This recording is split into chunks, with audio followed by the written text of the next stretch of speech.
Do you, talk to yourself? Yeah, I do. That would be fun. That would be interesting to record. Should we discuss the Spielberg thing before we're properly recording, or are you just going to bring it up and I'll just be reminded? Oh, you'll be reminded. Don't worry. We're going to talk about it. There's a class called EM Fields and Photons, and I was so excited to learn about photons, and it was 3 minutes at the end of the last lecture was dedicated to learning about photons. That class sucked. It could have been so cool. Why was it in the title? I don't know. Because I think, if you, depending on who teaches it, they might actually split it 50-50. If you have a bias for photons or against photons. Yeah. Sure. But she was like, well, just a bunch of EM fields. It was all, it was just about, EM. It was just literally just, calculating EM fields and stuff. It was so boring. I hated it. And then we learned chemistry was a lie. Yeah. Chemistry is all just an approximation. Dan was like, okay, great, that's my major. Thanks. Okay, bye. I quit. It was so funny. Oh, that was a good... I forgot about that. That was a good lecture. Wasn't that the first one? What is the feature-length podcast? Anyone? The feature-length podcast is a show where 3 idiots talk about film and entertainment. Good answer. Hey guys, what's up? Hey, are you talking to us? Yeah. I'm talking to the voices in my head. I truly don't know. It felt like a fever dream. I swear to God, I could not. It sounds so stupid hearing that. If you're listening to this is a podcast. Welcome back to the feature-length podcast. Welcome back to the feature-length podcast. Welcome back to the feature-length podcast, a podcast where we talk about movies and TV for a feature length of time. In 1919, an American pulp writer by the name of Johnston McCulley created the character known as Zorro, a rich man who uses his wealth as a disguise to fight for and defend the indigenous people of California, all behind the secret identity of Don Diego de la Vega. In 1920, a year after this novel's publication, a movie adaptation was made, The Mark of Zorro, starring Douglas Fairbanks as the titular hero. The success of this film shot Zorro into the mainstream and inspired McCulley to write a total of 5 serialized stories and 57 short stories about the character over 4 decades. These are just the numbers of the stories written by the original author, as many other authors also wrote stories containing the character of Zorro during that time period. The legend of Zorro grew even further in this time, with the character appearing in over 40 films and 10 TV series. Of these 40 films, 11 American theatrical features, most notably the 1940 remake of The Mark of Zorro, starring Tyrone Power, and the 1974 remake of The Mark of Zorro with Frank Langella in the starring role. However, during this time, there were also films made in Mexico, Europe, Turkey, and India. It's safe to say that in the mid-20th century, Zorro was one of the most iconic pulp fiction characters out there. In 1998, Martin Campbell, hot off of saving the James Bond franchise with GoldenEye, and a handful of years before once again saving the James Bond franchise with Casino Royale, was given an insurmountable task to make a modern-day Zorro movie. For even the most skilled of directors, adapting almost a century's worth of material with so many different live-action interpretations and iconic players seems an impossible task. The result is, for me, a movie that not only lives up to the history of the character, but redefined the essence of Zorro in a way so profound it united the entire Zorro fandom. The Mask of Zorro stars Anthony Hopkins as an aged Don Diego de la Vega on his last adventures as Zorro. When his mortal enemy, Don Raphael, strikes a blow close to his heart, Don Diego vows the rest of his life will be dedicated to revenge. Years later, a young Alejandro, played by Antonio Banderas, loses his brother as a result of actions taken by Captain Love, the right-hand man of Don Raphael. Diego, seeing a kindred spirit in Alejandro, takes him in and trains him in the ways of being Zorro, with the hopes that the two of them can exact their revenge and save a lot of people along the way. For me, what makes this film work is a combination of 2 things that run through the heart of every decision made. A throwback that knows exactly when to be modern. The visual style of the movie is nothing short of classic adventure cinema, akin to the old action serials that we remember, with some visual flair taken directly from the non-American adaptations of the character as well. Not to mention being backed by a James Horner score that is, for me, maybe my favorite score he's ever composed. Oftentimes people reference how it would be possible to watch Raiders of the Lost Ark with nothing but visual storytelling and John Williams music and still be fully emotionally invested in the entire story. I would argue this film succeeds on that level as well, with every framing choice being deliberate in telling the story while also feeling like a throwback. This is paired with nothing short of exceptional writing, a 2-hour, 20-minute movie that feels like it flies by as the story perfectly intertwines multiple character motivations within its plot. Even side characters that you think are one-off reference find ways to re-emerge in the story and provide our central characters with either plot advancement or character-revealing moments. This is my third selection series movie, and it holds an interesting place on the list so far, as it's the only movie I've chosen that is so deeply from my childhood I couldn't tell you when my first viewing was or what my total viewings have been. All I know is that I discovered this movie in an interesting way, which is that I have many first-generation immigrants in my family who did not speak English as a first language, and they all flocked to this movie. They don't even like movies, and they flocked to it. They saw it in theaters, they watched it when it was on TV. For them, this was the premier movie experience of their lives. Growing up and meeting friends who also had first-generation immigrant families, I realized their experience was the same as well. I think as a child, my draw to this movie was the same as those family and friends. The visual storytelling was so profound, it didn't matter that we weren't fully understanding the plot complexities. The emotions in the movie were engaging regardless. Not to mention that the central characters of this, or any Zorro story, are indigenous people of Mexico fighting against the colonization of Spain, a story that many first-generation immigrants who have all dealt with oppression at the hands of the filthy rich can relate to as well. Without any of this context, The Mask of Zorro stands on its own as a premier adventure film and a true 4-quadrant movie. It's beautiful, it's fun, it's funny, great performances, wonderful chemistry between characters, whether the emotions are hate, mentorship, love, and a dramatic core that is clear, easy to follow, and always engaging. At its worst, The Mask of Zorro is a wonderfully enjoyable 2 hours and 20 minutes of cinema. But, at its best, The Mask of Zorro is a reminder of what happens when IP are handled by people who care and are allowed to tell the stories they want to tell. It validates every story of Zorro you ever watched or read and provides a new way forward, a way paved by acknowledging what came before, the whitewashing of a character named Don Diego de la Vega, the classic adventure tone and cinematography, not just of American serials but international ones as well, while literally passing The Mask of Zorro to where it should be, in the hands of a young up-and-coming Spanish actor, led by a talented director in his prime, to provide adventure cinema for years to come. Spoiler alert, the sequel to this movie is bad, and the franchise has been dead ever since. Fun fact, the sequel to this movie was written by Roberto Orci and the other fuck's name? Alex Kurtzman. Welcome to the Feature Length Podcast, a podcast where three friends sit around and talk about movies, TV shows. I am Marco. This is the second episode in our current run of the selection series, and as you heard in that intro, my pick is The Mask of Zorro from 1998. I pretty much said everything I needed to say in my intro there, so I want to turn it over to Dan and Carol at this point to now give me their thoughts on this movie. I will say, Carol and I did the most recent rewatch for this together, so I already vaguely am aware just by sitting next to her what her thoughts were. So Dan, I have absolutely no idea what you're going to say, so maybe we'll save you for last, so it'll be a complete surprise. Okay. Cool. Please go ahead. So, yes, as Marco mentioned, we watched this film together, and previous to that I had never seen it. I had heard of it. I knew that Antonio Banderas was Zorro, and that's kind of it. I didn't know where the story originated, what had ever been made with Zorro before in books or TV or movies or anything at all. I literally just knew the Z thing. That's all.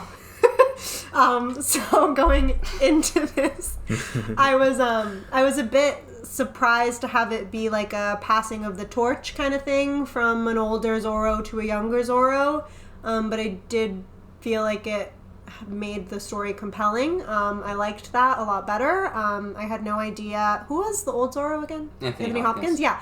No idea he was in it. No idea he's ever played any kind of action hero. When I think Anthony Hopkins, especially like in this day and age, he's just really fucking old. I mean, like, I never imagined him in that kind of role. Well, I mean, every other film I've seen him in, he still is already looking kind of old. No, exactly, yeah. Yeah.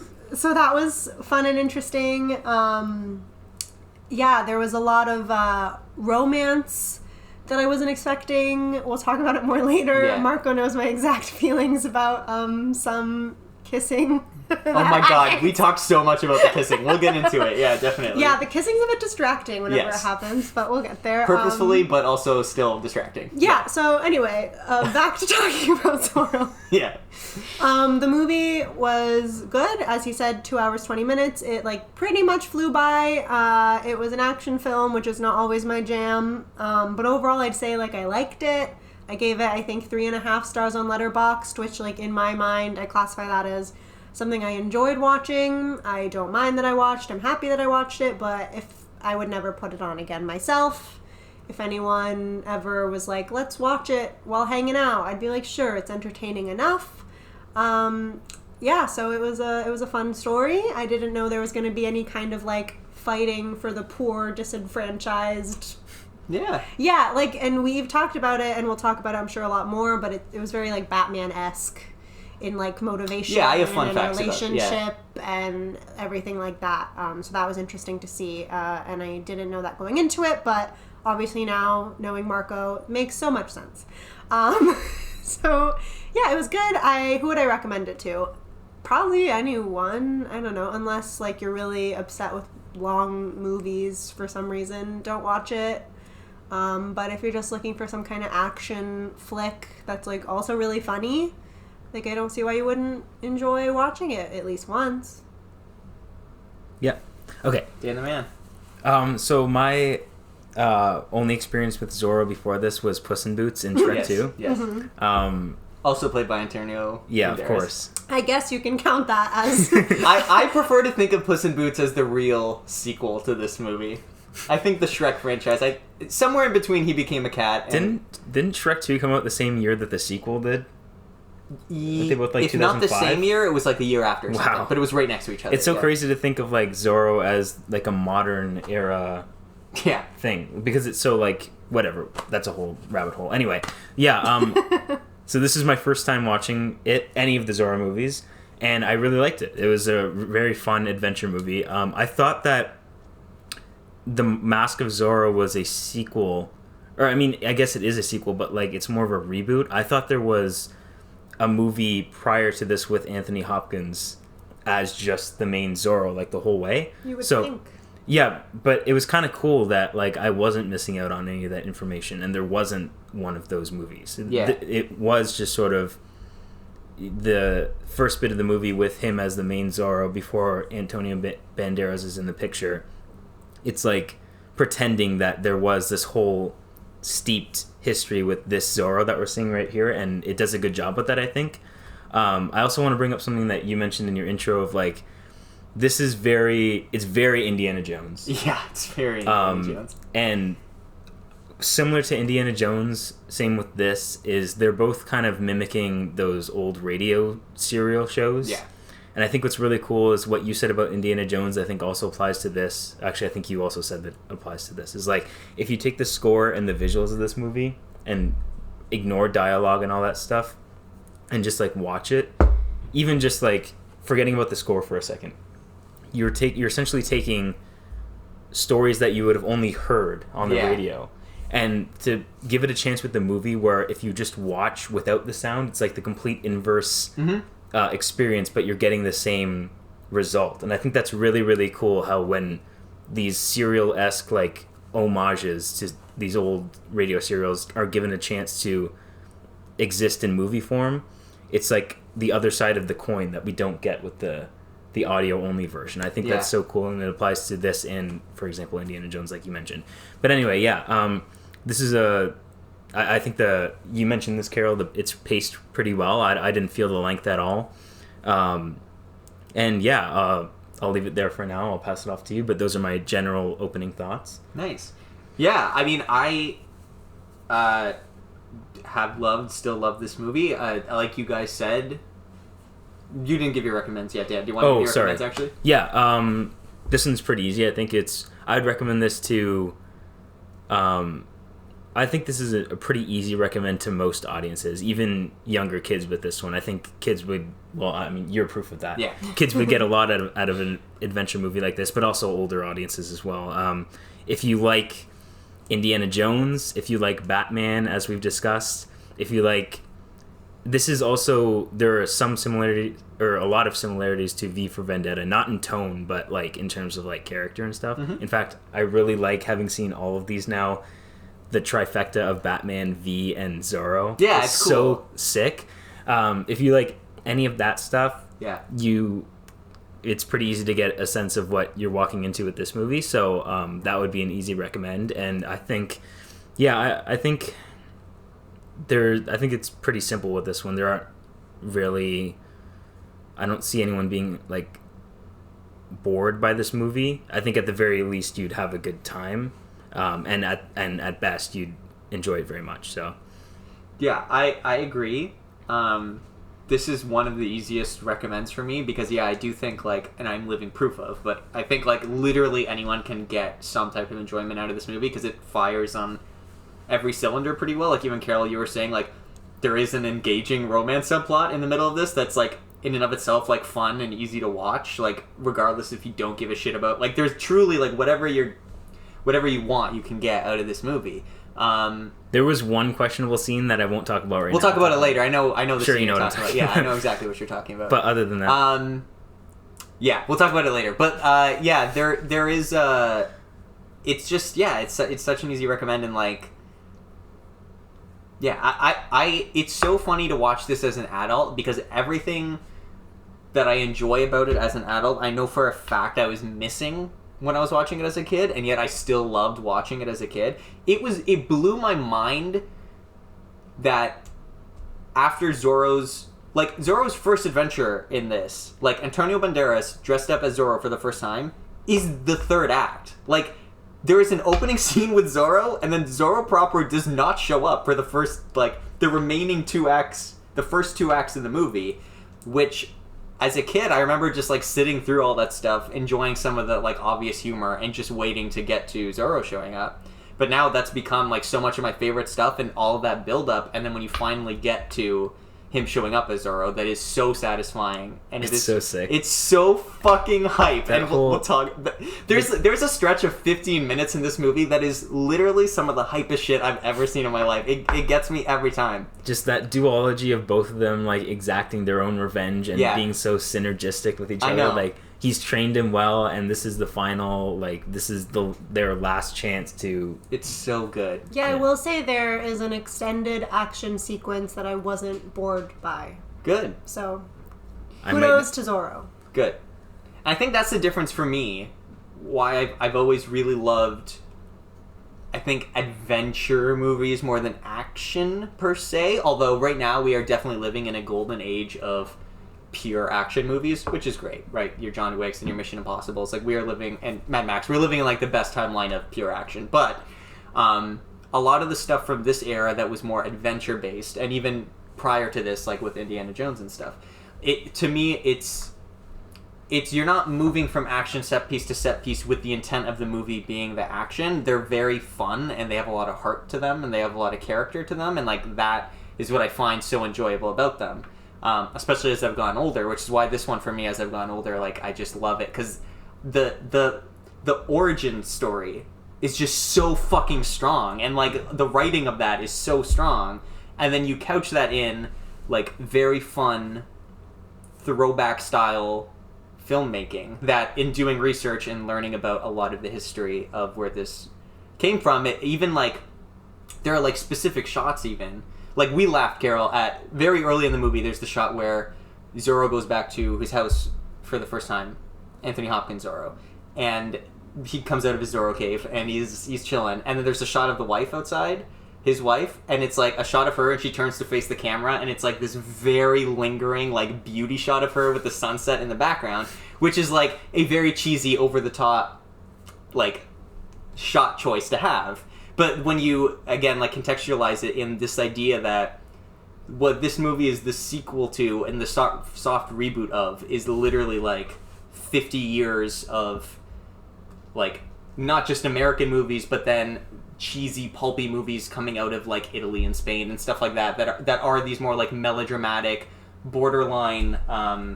telenovela? Yes, that's exactly what I was going to say. It's very, like, a lot of the movies coming out... I've seen Jane the Virgin, I know. Oh, there you go. A lot of the movies coming out of Zorro, coming out of Europe, were very, like, telenovela-type movies and stuff. And so, like, to have some of those, like, visual throwbacks to that with the mom, or even there's a few scenes of Catherine Zeta-Jones as well, where they do that type of visual throwback. I was, like...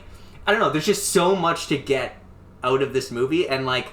fucking Martin Campbell just literally made the, like, third best James Bond movie, this, and then the best James Bond movie, fourth best, and then this, and then the best James Bond movie. Like, what a run of movies from Martin Campbell. Incredible. I can't believe it. I forgot that he was the director of Casino Royale. Yeah.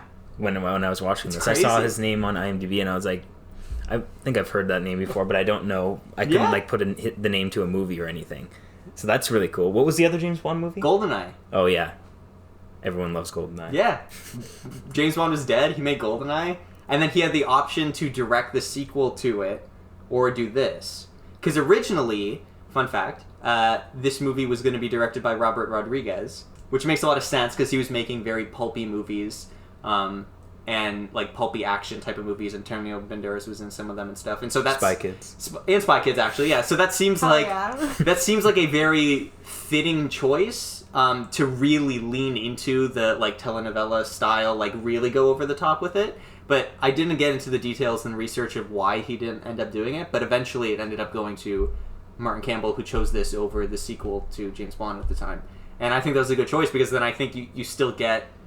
He clearly understands the lore enough to, like, have a lot of those vibes and have it be fun and playful, but then you also, like, the serious moments and the hype moments and the action moments all really legitimately hit and feel timeless and not like Spy Kids. You know what I mean? Like, every Robert Rodriguez movie feels like a Robert Rodriguez movie. Like, this doesn't feel like that. This feels more timeless than that.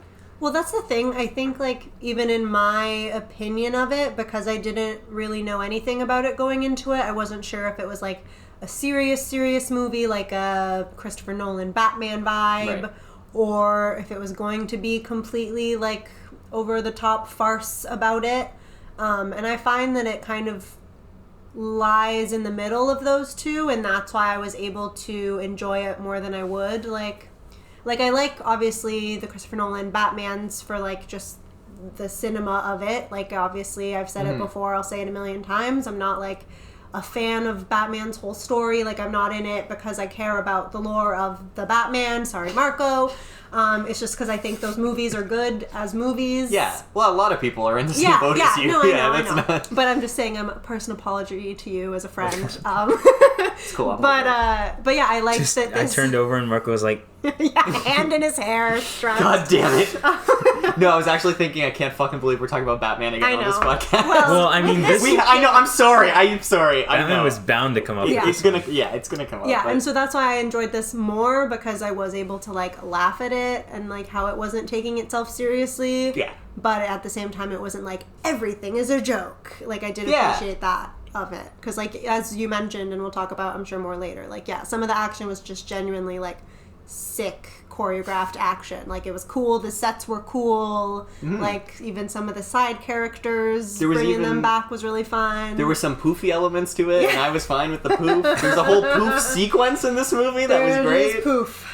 It was a good poof sequence. Where do we start? Where do you guys want to start talking about this? Okay. I mean, do you have any specific thoughts you want to get out? Yeah, I actually meant to get this out when I was doing my initial like yeah, spiel. go for it. I forgot.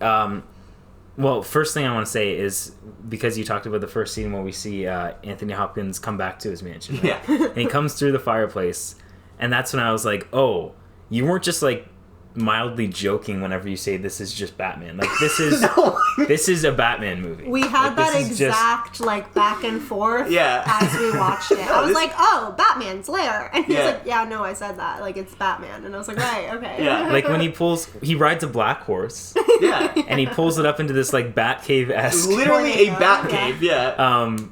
Yeah, and like no offense, but why is this a better Batman movie than Batman 89? I know, this is great. I said no offense because I know you have a soft spot. I have an admiration for the camp and the fun of it. But yeah, no, this is hands down. It's great. I would argue this is one of the best Batman movies. If I was going to put it up alongside some of the other, most of the Batman movies, with the exception better than the Ben Affleck Batman. That's definitely, yeah. But no, the other thing I want to say is, I did have a problem. And it's you've solved it with your intro, but I'll just say I had a problem with the fact that Anthony Hopkins, this white guy, was playing Zorro. Yeah. But then you were like, that's a nod to the history of whitewashing Zorro. Yeah. And I think that's so cool now that, like, it's so meta that they cast this white person to then, like, as the events unfold, he passes the torch to someone who actually, like, should be in the role. And, like, the whole meta-ness of that, I just learned that now because it's cool, yeah. I didn't know that, but that's so cool. That's part of why I wanted to, like, have some of that context up front, is because I knew there would be some questions about some of the casting, or even, again, some of the cinematography choices. But, like, yeah, it is very meta in the way that it's handling the lore and the mistakes made. But well, it's still, like all those actors that played Zorro in the American adaptations are, like, very famous, and those are very iconic movies. And so it's not like a hateful stance of, like, fuck you for whitewashing necessarily, but it is kind of like, we're going to acknowledge that by casting another white person, but, like, to gracefully transition over and be like, this is what we should have been doing. And also, this is what the non-American movies have been doing the whole time, is actually having, you know, not just white English people playing Don Diego de la Vega. So, yeah.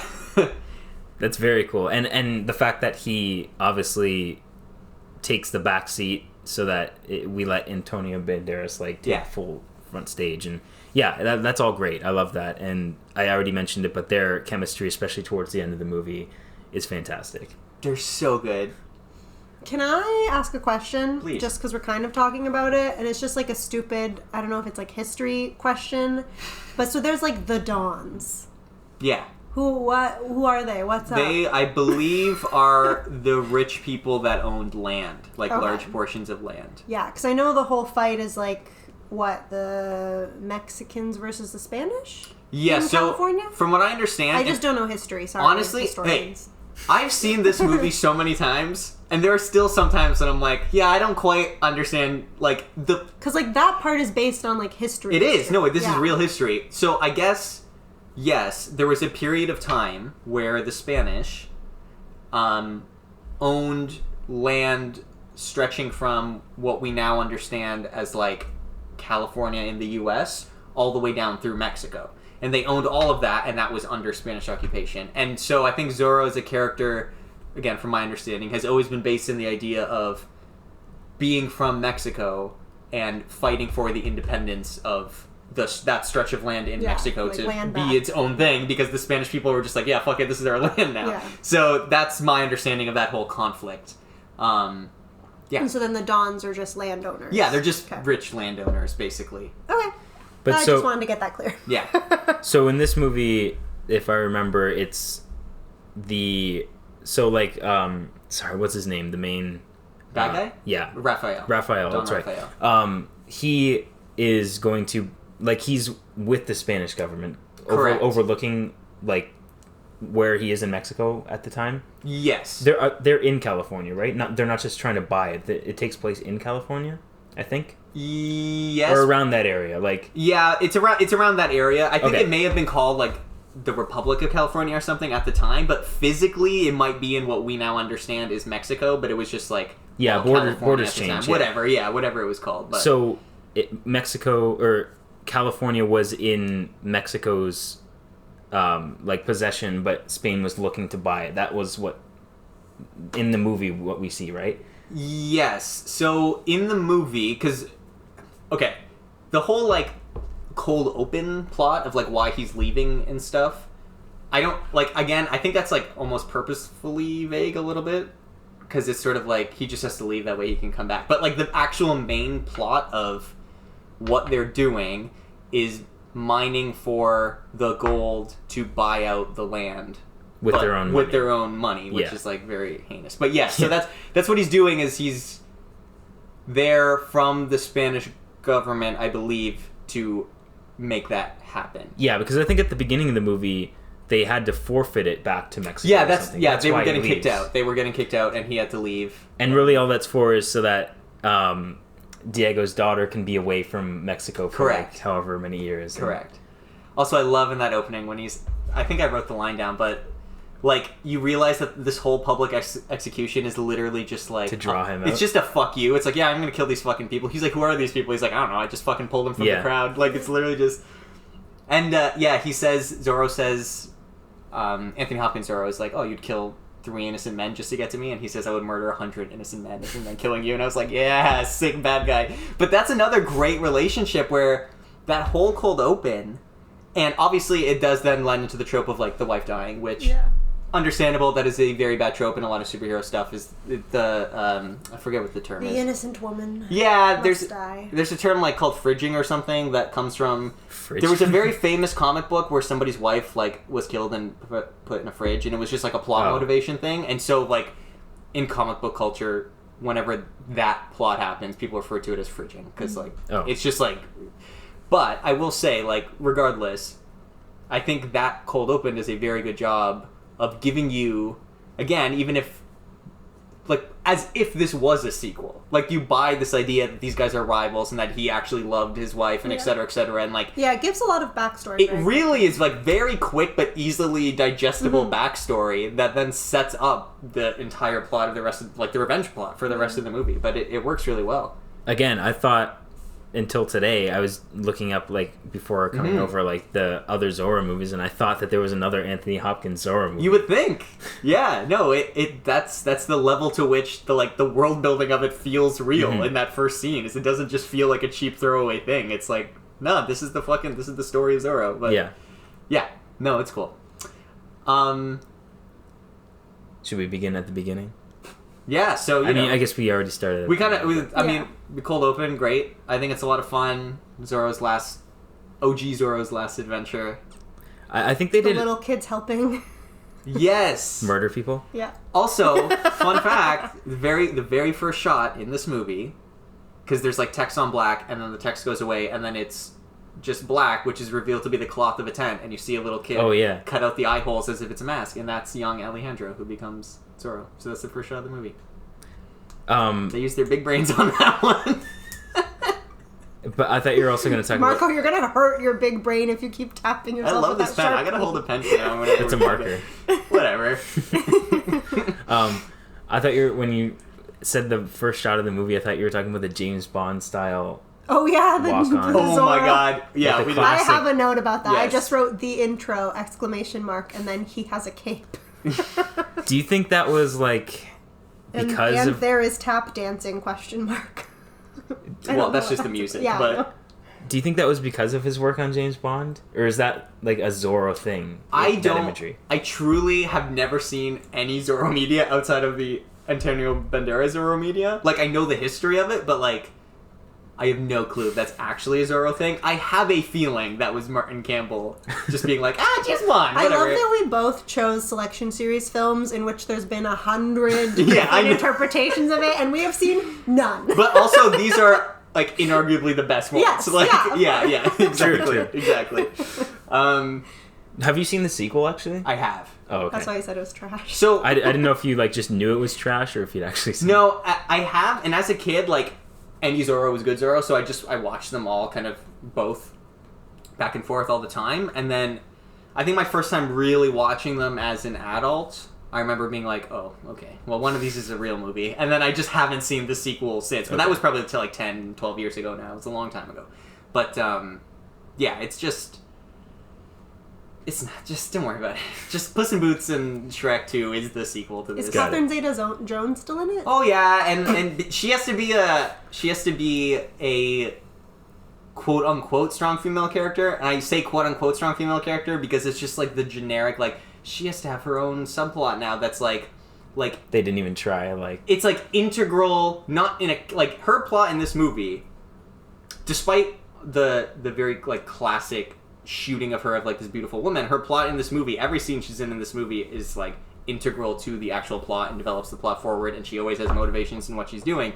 But in that movie, she has like a literal plot point where she's like a part of the team now, and she's like doing a thing, and it's just very shoehorned and dumb and like not at all anything interesting, and it just stands out in the middle of the movie as like, oh, okay, I see what you're doing, but it's bad. That was actually one of my favorite things about this one, and like, as we mentioned, there's a scene I'm sure we'll discuss in detail later, but like, I liked that although she was raised by this like evil man who she thinks is her father but isn't. Like, she's still acting of her own will. Like, every time you see her interacting with Zorro, like, it's not like there's a moment where she's like, oh, I should tell my father about this encounter. Like, she's just like, oh, I'm going to talk to this man. Whatever we talk about, I'm interested in him. I'm not going to have to, like, think about what side I'm choosing. I don't know. I liked that she was just doing what she wanted, and it wasn't a whole, like, oh no, my father's gonna hate me for this. Yeah. How do I choose between love and my parents? And exactly. I liked that wasn't a part of it at all. I completely agree. One of the things for this rewatch in particular I was trying to be more cognizant of was that character, because obviously we, as we've gone older and stuff, tend to, like, pay attention to that stuff more in representation and et cetera, et cetera. So I was like, okay, like, I really want to pay attention to what her character does in this movie specifically, outside of just, like, be in love with Zorro. But she has quite a bit of stuff to do. Like, almost every scene she's in this movie is her trying to discover something about herself or about the world around her. But not for anyone else but herself. But for herself, because she feels wrong, like, being in the relationship that she's in with her father. And I thought even a scene that, like, I always forget happens, but the scene with her and Anthony Hopkins, when she just thinks he's the, like, Antonio Banderas' servant or whatever, and they're just chatting, like, brushing the horse, and, like, that was a very good scene. And I think there was so much of her character revealed in that scene, where she's talking about how, like, my father says that my mother was all prim and proper, but, like, I doubt that because I don't feel that way at all, and et cetera, et cetera. And I think Anthony Hopkins is so fucking good in that scene, and he's like, no, she wasn't like that. Like, it's a very touching scene, but, like, everything that happens with that, and her, like, getting the scarf from her previous maid, which is a fun little callback to have that character come back, like, and then again, I thought it was refreshing that her falling in love with Zorro is actually motivated, somewhat at least, by this idea that she feels repressed by her father's expectations, and that Zorro is, like, almost metaphorically the idea of, like, adventure, which is what she always feels like she's been called for. And that comes up a few times in the story, and it's cool. And then I thought that was very interesting. And then let alone, like, you get to the actual end of the movie where she's literally a part of the plot, where she lets Anthony Hopkins out and she is helping to do everything or whatever in a very natural and integrated way, and not we're gonna make a strong female. Emily Blunt, I think, had a great quote recently about this, where she was like, anytime I see a script and it says, like, strong female character, I literally just stop reading it, because it's the most, like, it's become a caricature of itself. Yeah. Like, the idea of a strong female character is now just, like, a bullshit way for men to, like, not have to understand, and, like, takes women's opinions into things and just be like, yeah, she's a badass, she's a strong badass, whereas this is, like, very well motivated and makes sense. Like, all her choices in this make sense. It's great. Yeah. Like, a strong female character should just be a strongly written character that's a female. woman. Yeah, exactly. It's not like she should have, like, the label of I'm the strong female character. Exactly. That's exactly it. And I think that's she gets a button. Yeah, like the name tag. I'm the requisite strong female character in this movie. Yeah, I think she's great. And even, like, the scene when they're talking politics at the dinner table, which is there is so much Batman Begins in this movie. I thought the exact same thing. The dinner scene, yeah. That dinner scene is quite literally the scene from, like, Christopher Nolan. This guy just be lifting. Because remember when we were watching the animated series and, like, the whole Scarecrow fucking thing was lifted from Batman? Oh, yeah. Like, he was like, what's every good Batman thing ever? And I'm just going to collect them all and put them in this. But yeah, like, in that scene, she's, like, standing up to them and, like, saying her opinion and stuff, and actually, like, not just saying her opinion, but, like, being correct. And then also when her dad is like, woman's understanding of politics, like, it's very clearly, like, you're not supposed to side with him. You know what I mean? Like, the movie does a good job of showing that and not having it feel shitty and stupid and just, like, a requisite inclusion. And then she just vaguely falls in love with him and the movie ends. Like, it's all very, very well motivated. Yeah, for sure. But one thing because we were originally talking about the beginning of the movie, like, right off the bat, I was so impressed with how good the action was in this, like, 98 movie. Not that 98 was, like, a lifetime ago or anything, but I just feel like the standards for action sequences have gone so far since then in modern action movies. But, like, this was really good action for that year. Oh yeah. And not to discount amazing action movies that have come out. Actually, that was a point I wanted to make. Is this reminded me a lot of like the best 80s action movies, like Die Hard, for example.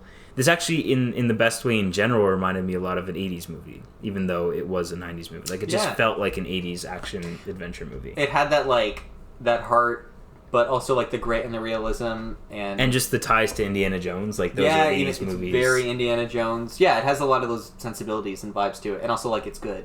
Yeah, as opposed to a lot of stuff important. that came out in the 90s and early 2000s, which was a lot of junk. But, like, yeah, no, I can completely see that. Yeah. But yeah, I'll agree. The action is great, and I think it's so good that even though it is pretty few and far between, when you really stop and think about how far you go in this movie without having proper action scenes, that it still stands out, because when there is action, it's like, this is fun. Like, that first scene when he fucking whips all the guns and, like, pulls them aside and is just sword fighting them and jumping from the top platform to the down platform, I'm like, holy shit, like...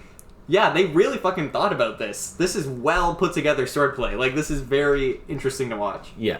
I will say one thing that I do find, and, like, I know it's probably a callback to something, but, like, the standing on the horses is, like, something I feel like I see a lot in action. I couldn't tell you one specific instance of me seeing it, but it just feels like something that's been done a lot before.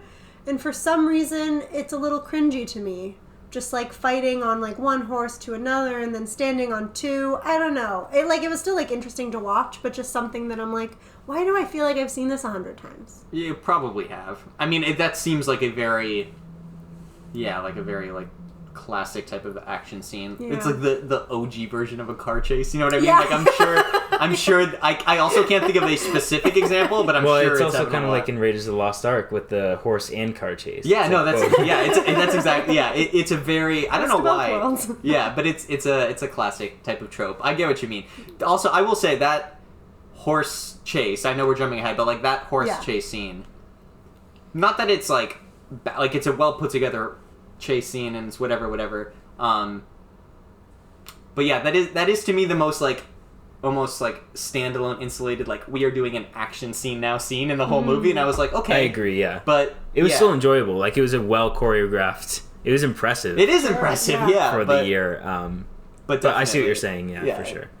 Yeah. But just while we're still on the action, like the whole continued action sequence at the end. And even just the length of it, despite the quality, they're like on top of the quality of it. Like it was very. I forgot that I was watching a movie pre like the modern era of action movie. You know what I mean? Like it's very well paced and motivated and executed, and everything looks very good. Like. Yeah, looks cheap. I like that set of the mine. Yeah, it's a really cool final set piece to have it, because it gives you the different layers as well. So you're like transitioning up, like so you don't literally just have the planes of action of like old Zorro and young Zorro, but then you literally have like different physical planes of action as well, and then the two planes like collide at the end because the minecart that's carrying Raphael falls on Captain Love, which is a nice little touch that their stories collide in the end. But yeah, I know it's super cool. Yeah, and it's like it also makes for a nice little like action set piece jungle gym. It reminded me of in The Princess Bride. Yeah, that set that they built for the sword fight between Inigo and Wesley. I was gonna say it gave me almost like Planet of the Apes vibes. Maybe because there were like slaves and there were also ape slaves in Planet of the Apes. There's a lot of like wooden structures in Planet of the Apes. I get that. I don't know. It also that was the first thing I thought of when I saw the fight at the end. I can see that. Dawn of the Planet of the Apes. It's kind of Koba versus Caesar. Yeah, it has those vibes. It has those vibes. But yeah, it reminded me of that set that they built for Princess Bride, where it's like they purposely built the most interesting like. All the like rock stuff and like stuff you can swing off of, yeah. And it reminded me a lot swing. Oh yeah, you gotta love a good those swing. Acrobatics are great. Also, for video game fans in the audience, it reminded me a lot of Red Dead Redemption 1. So take that as you will. That's interesting. Someone will get that. Yeah, for sure. That is very interesting. That game, for context, takes place on the border of America and Mexico in that time period. They should make a Zorro game. Is there not one? I mean, there probably there must is. have been a movie tie-in game for an action movie like this. I'm sure, but I mean, like, they should make, like, a now Zorro game that's, like, good.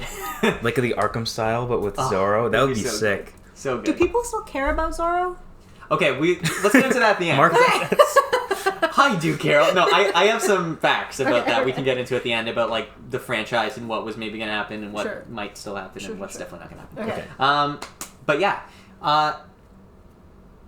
What was I... Okay, so we talked about the whole intro and the motivations of Don Raphael. Pretty evil. Just takes this child and is like, I'm going to raise it. Pretty horrible. Pretty and, like, kills the woman he supposedly loves. Yeah, sure.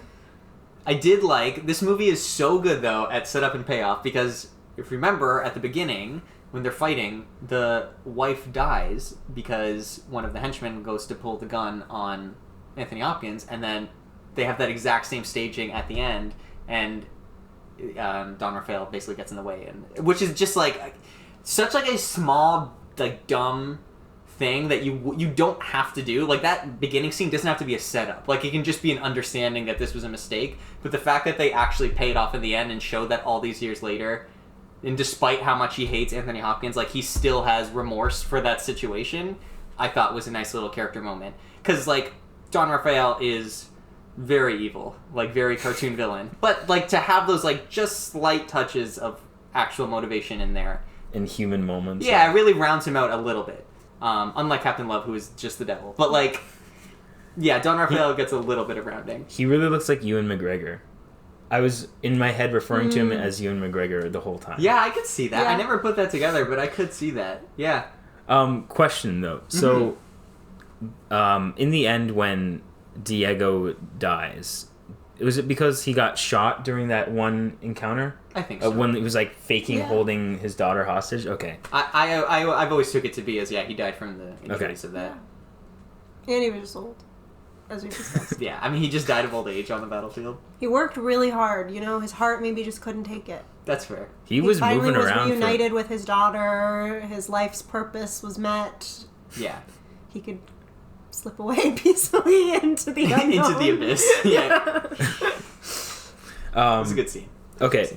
Yeah, I just wanted that clarified because I must have missed it, and like I was just wondering why he decided to die at that time. It's quick. It's you know what it is. It's a reverse shot. Like it's Anthony Hopkins is you see him get shot, but you're facing his back. Yeah. So he kind of like gets shot and goes like this. I thought maybe he dodged it. Yeah. You don't actually like you can't see the bullet hit him fully, so you kind of just have to assume that he got shot there. Yeah, it's kind of an odd choice to not see the actual bullet hit him, but whatever. I mean, yeah, that's what it is. I also have one question about the sequel. Sure. It's kind of off topic, but I did read that Alejandro changes his name to the last name of Diego de la Vega. Yes. And I think that's... I said question. It's not a question. It's a statement. I think that's kind of cool, especially now knowing that these two movies were directed by a James Bond director, of that sort of like... Passing on the name. Yeah, like that is basically... with the mask, you pass on the name of like the legend of... And it was even called The Legend of Zorro, right? It was called The Legend of Zorro. And it's also... obviously, that's very Batman-like as well. Very V. It's all of these things where it's just like you become the symbol. So I thought that was really cool, and I just wanted to mention that. I have a fun fact for you guys that I discovered, which is that Alejandro de la Vega is actually in the OG Zorro lore the name of Diego's dad. So in this movie, because it was about Diego primarily. Because in the OG Zorro lore, like, his dad's just alive, and he's just like, hey, I'm a rich guy, and, like, Zorro's, like, the young man. So the fact that, like, his name is Alejandro is just, like, a nod to that, basically, that it's, like, the inverse. Like, he is now, like, his father, which is just a cool little thing that I didn't know, but when I stumbled upon that, I was like, oh, that's nice. That's cool. That's cool. I also read, apparently, the brother character of Alejandro, Joaquin, I think his name is, it was, like, a real person. Yes, so there's a little bit of history behind this that I didn't fully read, but you guys should explore. That basically there is a real historical story of this guy named Joaquin that like gets killed by this guy named something Love in some battle, and this was like a thing that happened, and so they kind of like tied that into this by making Captain Love like this fake version of that person, but he kills Zoro's brother, which is a nice little... And that is the, like, inciting... His inciting... That's cool. Yeah, it's nice cool. little historical backing up of events. I love when movies can, like, intertwine with real history. It's so cool. But, speaking of that scene, though, we should talk about the brothers that were there that day that saw Anthony Hopkins last time be Zorro. Oh, when they were younger? Yeah, they were younger. Got the necklace. They get the little necklace. And then they grow up, and they're going around with Crazy Joe, and they're just fucking...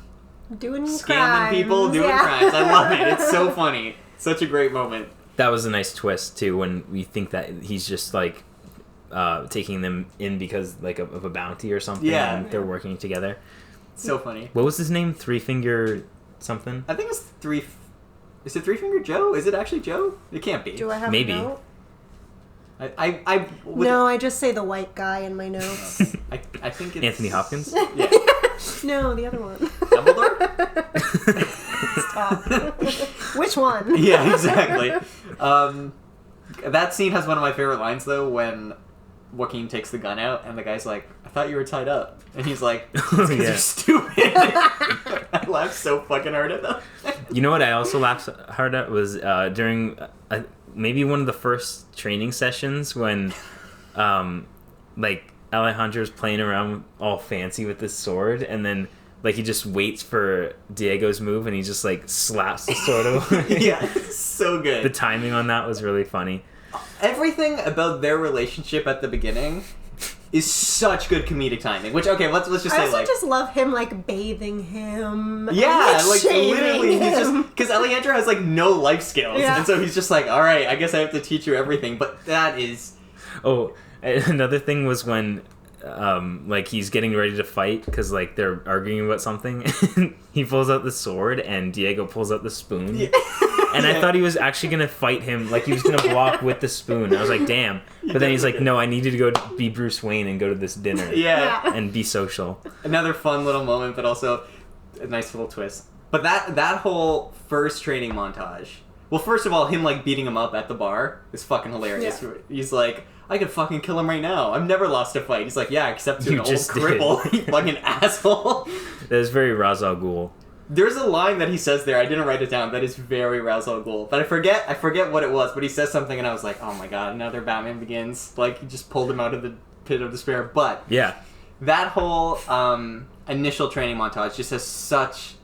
Like, there's so much great humor. There's, like, a bit when, after the first, like, sword hit bit, when he's, like, freaking out, there's one where they start going very slow, and he's like, okay, slow, and they're doing the movements very slow, and then Anthony Hopkins is like, good, that was very good. And then Antonio Banderas is so proud. He's like, thanks. Like, he's taking it so seriously. But then, like, him doing the ropes course, and the cut to Anthony Hopkins just drinking and be like, yeah, just do it again. That's cool. Or He's like, that was perfect. Do it again. Yeah.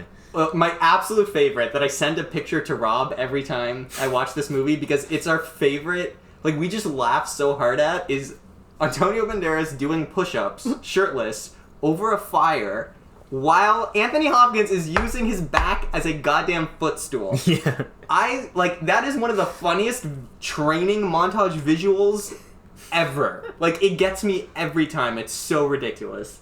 But it's also not just for the sake of a joke. Like, that's... No, he's literally, like, it's building his strength. Yeah, and trying to get him to, like, function under adding pressure. Extra weight onto his back, yeah. Ah, it's so good. I love all of that. That humor, like, this movie is so funny, but it also... The humor in it is so... It's very, like, visual and slapstick. Like, there's really great lines of dialogue that are funny, but there is so much great, like, visual humor that's just timeless. Like, everything in that training montage is just fucking hilarious to watch, like, even without the dialogue. Like, it's so good.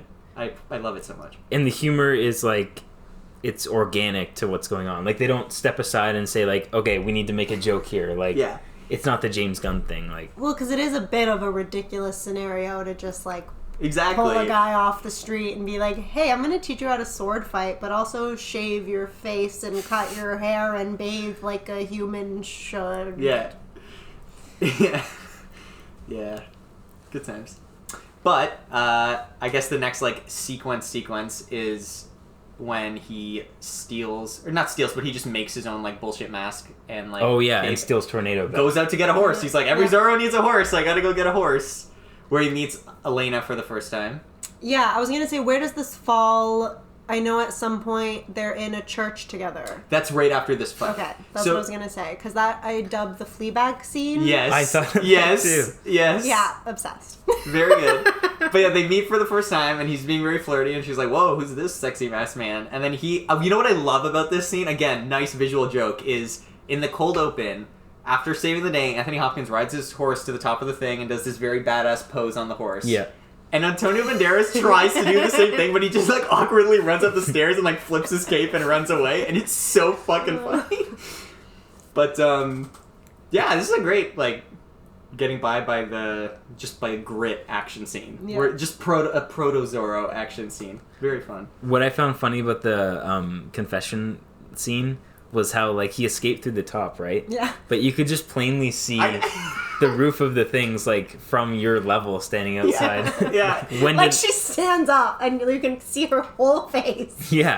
Like, So when funny. did that happen? But So funny. that's good. I also thought of Fleabag, and yeah. Well, especially the sexual tension. How could Oh, you not? yeah. I was just waiting for someone to say Neil.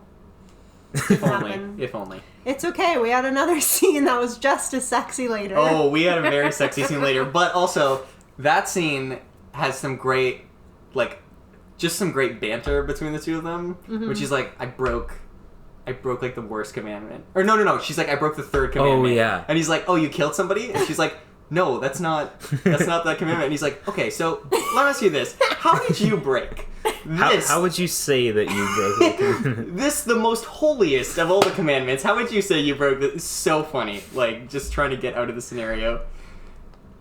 Or like, she's like, it's been 3 days since my last confession. He's like, how much could you have done in 3 days?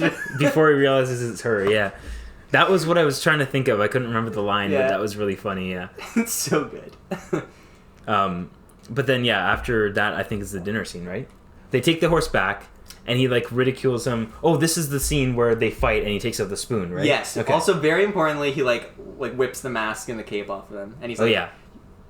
he's like, Zorro rides again or whatever. I carved the fucking Z in the thing. I'm Zorro now, and he's like, No. no, you jackass. He's like, you can't just put on that mask and call yourself Zorro. Like, that's not how it works. Which is important setup for my favorite scene in the movie later. Ooh. We'll get to it. I'll say it after. But anyway, yeah, this is now the dinner party. Real quick, where did he carve the Z in the horse escape? I don't remember. As he's leaving, after the place, like, he sets fire to the place, he just carves it, like, in a barn or something. Like, Oh, that's yeah. right next by. He's like, ha-ha! And he, like, carves it and rides away. Oh, and there's a whole sequence where, yeah, he with the gunpowder and the guards of the horse. Yeah. Yes, yeah. And then he goes into the hiding. And then, yeah. Okay. And then he, yeah. Cool. Then, yeah, you can't just wear that mask. Don't be a jackass. Now I have to teach you a bow charm. Very funny. Then he shows up in his puffy clothes and his little tiny little mustache. It's so good. Yeah, which is later revealed to be, like, fake, and he takes it off. Carol's reaction to that was maybe the biggest reaction I've ever seen her get when we were watching. She was like, what the fuck? That's I thought it was real. I did too. I did. No, you would, like, you absolutely would think it's real, but it's just, like... Because there's a shaving scene, so I thought he just shaved it Yeah. into that. And because it's what Diego Zorro had. Exactly. So, but, So funny. yeah, this is great. This is like a quintessential Bruce Wayne scene. Ugh. It literally is just the Batman Begins scene at the hotel, but it's so like, good. The Like, minimal disguise changes everything. Yeah. Actually, that's a good point too. So, going back a little bit, when Anthony Hopkins is in jail, like this is after the time jump, after he's been caught. Yes. How come he wasn't like? I would have thought he would have been recognized by the guy instead of that other guy that they like. He picked as like that's him, that's Zorro. Yeah, I think the idea is just supposed to be that it was like so long and he was so battered and like that So, Raphael just didn't recognize him. did But, they have like, a history before what we see in the prologue? I mean, Or do you know, like... it's impossible to technically answer, but my take is yes, Yeah. because he says like, Seems like they were fighting over at least the girl for a while. oh yeah, because he's Oh, like, yeah, that's right. But then after like- that, they were just fighting over like, don't take this land Yeah, piece don't be of a- shit. yeah, So yeah. there were levels to it. Yeah, so I mean, yeah, but when how many times would Raphael have actually seen Anthony Hopkins with the mask off? Yeah. And if it was true. truly just like maybe once or twice, then I buy that a little bit more. It's probably just that time at the end when he goes to his house and steals his dog. Yeah, because that clearly is like the first time he's confronting him, where he's like, "Yeah, you're Zorro, asshole." So like, I guess that would probably be the only time he's seen him. And actually, yeah, Anthony Hopkins does kind of play that scene as like, "Oh shit, nice to meet you. You want to stay for dinner?" And then he's like, "No, I know who you are." Yeah. Kill your wife and He take your does. child." He tries to Bruce Wayne it a little bit at the beginning, like, Yeah. I don't know what you're talking about, but it lasts 5 seconds. He He's like- immediately gives up. he just kind of knew, yeah. I found that kind of cool how both Diego and Alejandro were like, both of their nemeses could instantly recognize them, but it was hard for them to, and it was like they were on the line the whole time. And eventually, Captain Love does recognize him, and Yes. but and then like when Anthony Hopkins shaves and becomes like more, he gets rid of his beard and everything. I can't remember if he gets recognized or no. He just charges into his place, and like the whole thing is revealed when he goes to confront. Like he tries to get his dog. Yeah. He does just like go in and attack him basically, and just like the curtain is up. Yeah. He's like, "Haha, I'm still here." Yes. Right. And also, right. you're my daughter. Yeah. Yeah. And I also like that how he's like, it's enough for you to know. I don't care that I'm going to be locked away again. Oh, Like, I love. She knows. She now, knows. So yeah. I win. Oh, that was so good. That's such a great moment. And I also love how she confirms it, because it ties her entire plot together. Where she's not like, she doesn't say, because when she first lands in Spain with Raphael after the prison scene, someone brings her flowers and she's like, "These smell familiar," or whatever. So, but she doesn't say to him, like, what flowers were hanging over my crib. She specifically says what was hanging over my crib, and he says they were flowers, they were these flowers. So there was, like, clearly no, like, for him to guess that Yeah. would be complete bullshit. And that, like, specific choosing of the line, and then, yeah, the follow-up of, she knows Raphael. Like, it's so good. Such a great fuck you moment. And similarly, I this is dialing back, but when they arrive in Mexico, like, and she arrives for the first time since she was a baby, I like that whole, like, that was going to be the return of Zorro, but that their arrival put off the whole thing, and we almost wouldn't have gotten Alejandro's, like, next generation of Zorro. Yeah. And the whole, like, the hype of the crowd in that scene was very cool, calling for Zorro, so Yeah. I liked it. No, it was great. But also, like, I love when he's like, "Whoever fought for you?" And they're like, "Zorro." Yeah. Like, why would you even set yourself up for that, asshole? Like, you knew that was fucking coming, you dick. He was there. Yeah, like, you literally fought Zorro. You know Zorro fought for these people. But, yeah. No, that's a great scene as well. But, yeah, the party scene gets some more context about the actual plot and plan, and Alejandro just being a smooth Antonio Banderas sexy man and, like, flirting with Elena. The And just dance. shit That was talking. that was so Bruce Wayne and Catwoman. Oh, that was so, yeah. I do love that scene, though. That's a great scene. Where he just steals her from Captain Love, yeah. It's that also... was, yeah. Oh, sorry. No, go ahead. I was just going to say, that was something I kind of forgot about, was that Captain Love was, like, initially trying to, like... It was him, right, that was dancing with her? Yeah. Trying to be with her, I guess, for that one scene. Yeah, I appreciate that they don't, like, make it a...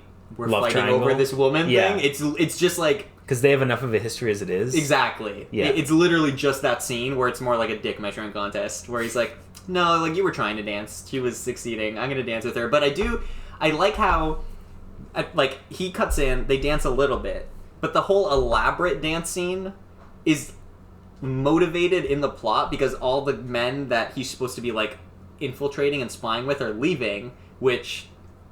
Diego was like, "Don't let them leave the table without you." And Diego comes in and is like, "You fucking asshole, they're leaving." And so that's when he's like, "Holy shit, we gotta do something crazy." And so they do this, like, big elaborate dance to get their attention and stop them, which ends up working. But, like, again, would have been so easy to just be like, these two love interests are not gonna have a sexy dance. But instead, it's, like, actually motivated in a plot why he would do that. Yeah. Yeah, I will say, like, though, a hot girl dancing with someone, like, it usually is the hot girl dancing with someone to distract, a la, like, Wonder Woman, or I don't know if anyone's seen Get Smart recently with Anne Hathaway and Steve I can't say I have, Carol. Can't say I saw it a long time It's ago. really funny, as far as I remember. But yeah, I'm kind of over that, but I do appreciate that it was in the other direction, at least a little bit. Like, he was the one pulling out the sexiness to distract, and it wasn't just her. Yeah, exactly. It was more like, it was less about, look at this hot girl, and more like, hey, look at me being an asshole and, like, dancing sexually with your daughter. Yeah. Like, please come talk to me. Like, give me attention. Which, please come talk to me. It was great. It really worked.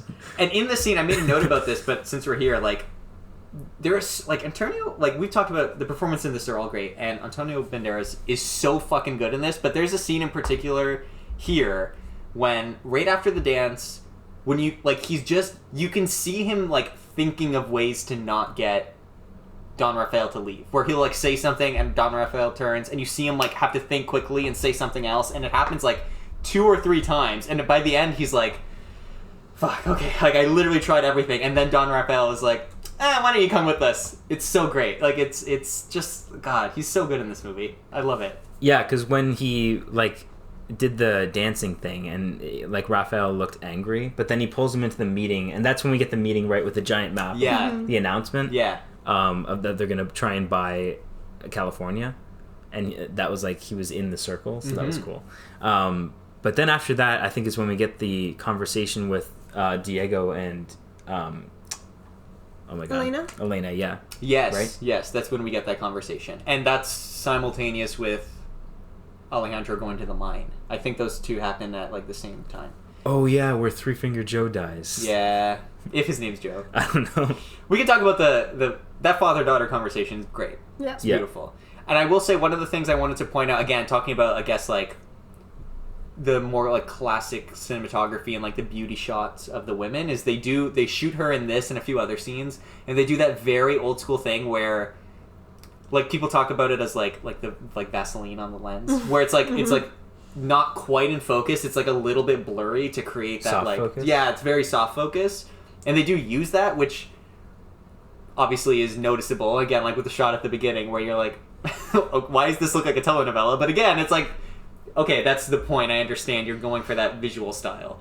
But yeah, I mean, this whole scene is great, and they're both really, really good in it. And even they have such good chemistry together. Everyone in this fucking movie has great chemistry with each other, but them two are incredible. That scene is, like, so touching. And I also like that you were talking about the soft focus style. I'm, over the years, been, like, an increasingly bigger fan of that. Ooh, okay. Rather than... I just, like... We've watched a lot of Marvel movies. Yeah. And, like, all of those are so...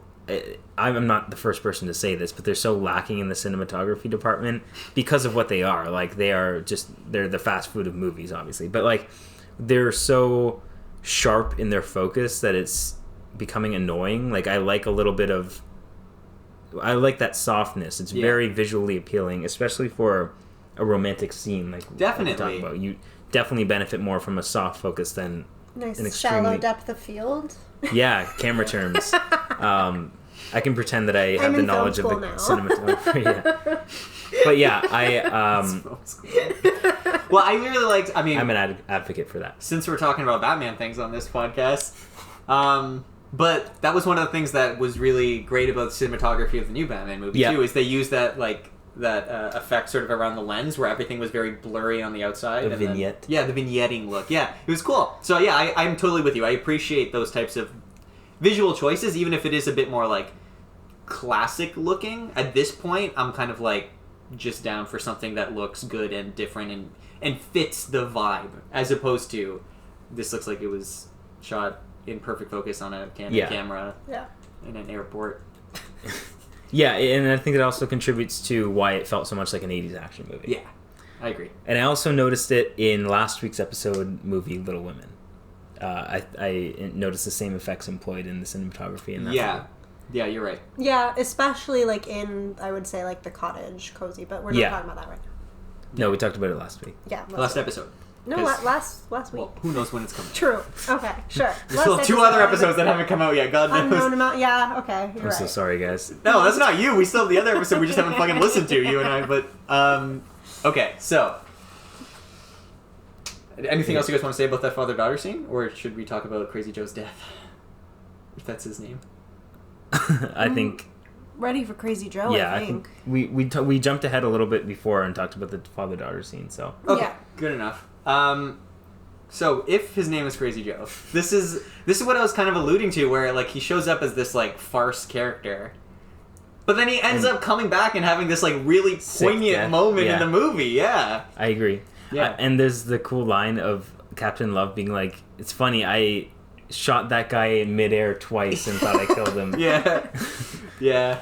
Like, why does he have the sickest deaths in this entire movie? It's so true. Yeah, I really didn't expect him to come back, so that was a little fun twist.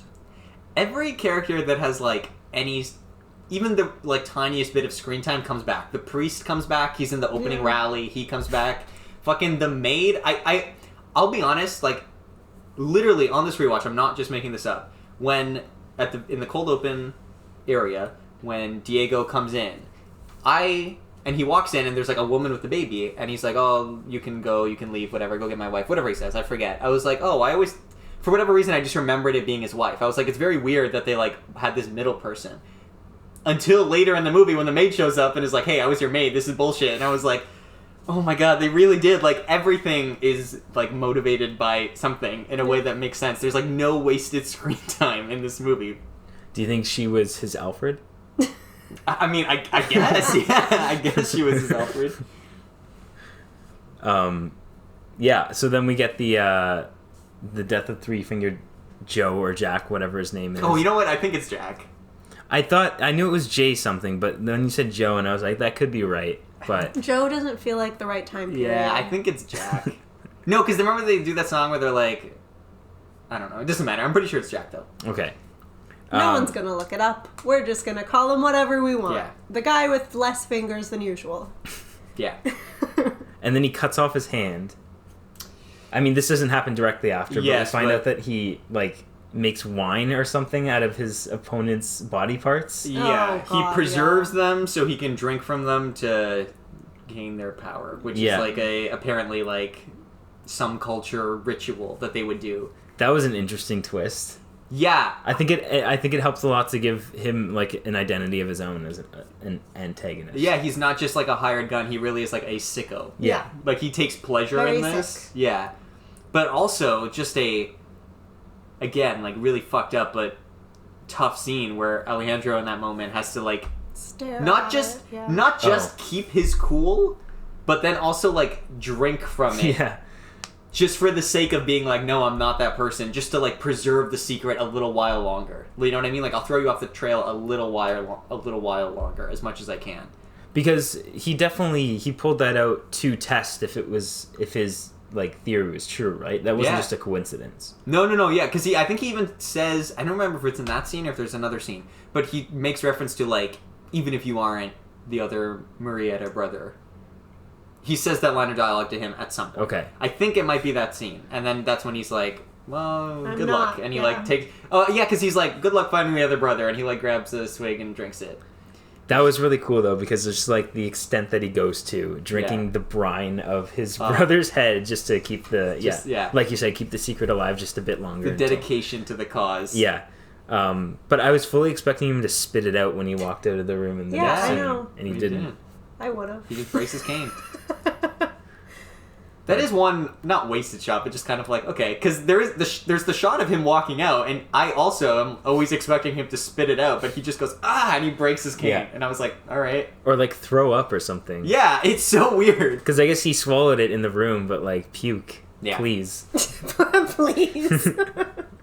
But yeah, and then we pretty much go into our like final act, or the final battle, right? Yeah, because this sets up the scene between Anthony Hopkins and Alejandro. Oh yeah, when he goes... Or, sorry. No, I was saying something else. Well, I know what you were about to say, but that also then, like, sets that up, and then everything just happens. But, like, the two of them are talking, and he, like, explains the plot, and he's like, yeah, he's gonna buy a thing from the thing and do the thing.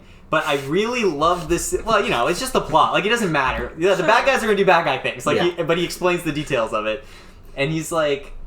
God, this scene's so fucking good, because you can tell, like, Alejandro's, like, at his breaking point, and he's starting to break down. And there's this really fucking sad moment where he's like, I miss my brother. And Anthony Hopkins right away is like, your brother's dead. Like, you have to stay focused. Like, we are right at the end here. Like, and this is immediately after he had to do the whole head in the jar thing.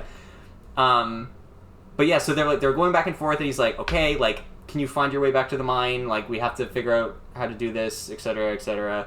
No, I can't, but there's a map. He's like, well, you have to get the fucking map. Like, we have to stop this from happening. And he's like, no, like, I want to fucking kill Captain Love. And he's like, no, you can't. Anyway, I wrote down the line because this is my favorite. It's such a, like, hype moment. But he goes, again, just, like, at his absolute wit's end. Yeah, so, just to set it up perfectly. Okay. Earlier in the movie, after he comes back from stealing the horse, the line specifically from... Oh, is this what you were talking about before? Yeah, the line specifically from Diego is, you think stealing a horse and scratching marks in a wall makes you worthy enough to wear that mask. And then in this scene, Alejandro, who's breaking down, says, how can I do what is needed when all I feel is hate? And then Diego says, you hide it with this. And he fucking unfurls the mask.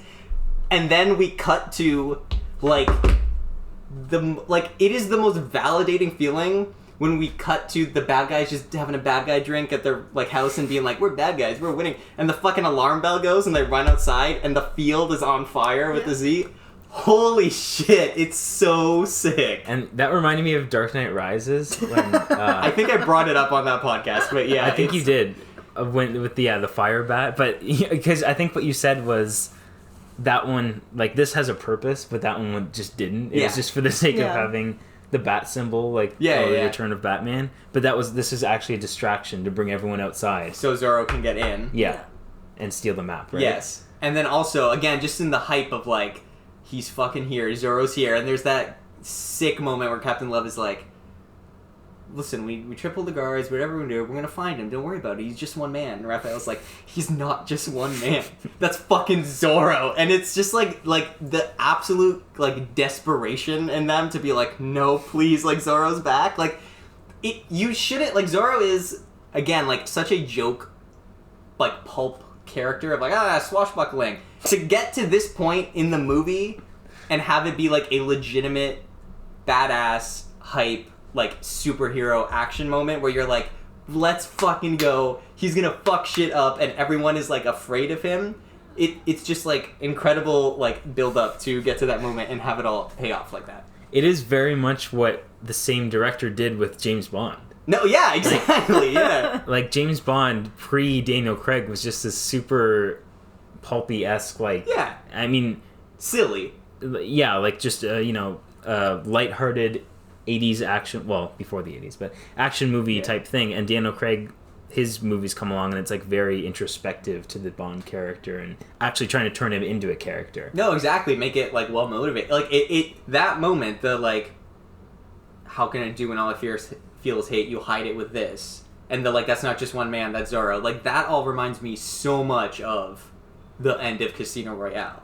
Like, obviously the James Bond moment, but even him talking to M and being like, the bitch is dead. Like, it just, like, the way it all, like, comes together in this really sad, like, it's all fucking sad that him becoming Zorro is contingent on this idea of, like, you're broken enough as a person. Okay, good. Now you can be Zorro. Like, that's sad, but that's also such, like, classic, like, superhero, and also, what's the word I'm looking for, but, like, when you, like, look up to something. Role model? Not role model, but when you're living...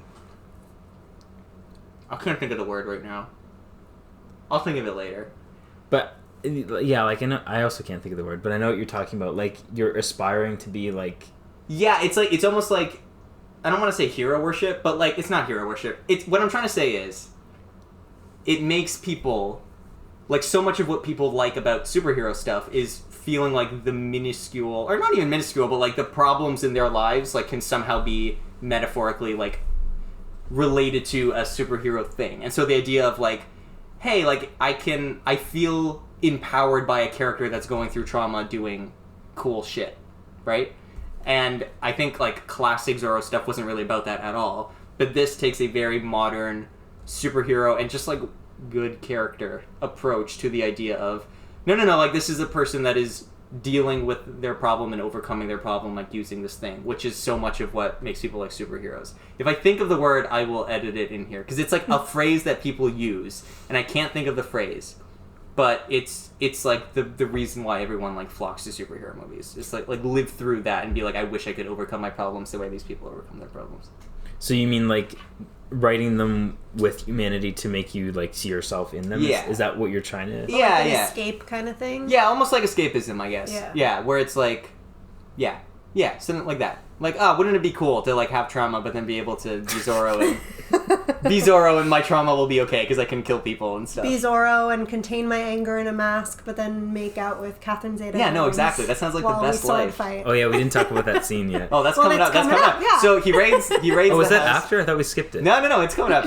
First, he raids the house. Again, incredible action scene. Fucks up everyone, just taking on multiple guys at a time, fucking them all up. Oh yeah, this is the scene where he dual sword fights with Love and... and Raphael. That was cool. I also love when he first has Love in the hallway and the other guards come and he's like, drop your swords, turn around, bend over. And I love just the look they give. They're like, what the fuck? And Captain Love is like, fucking do it. Okay? Great.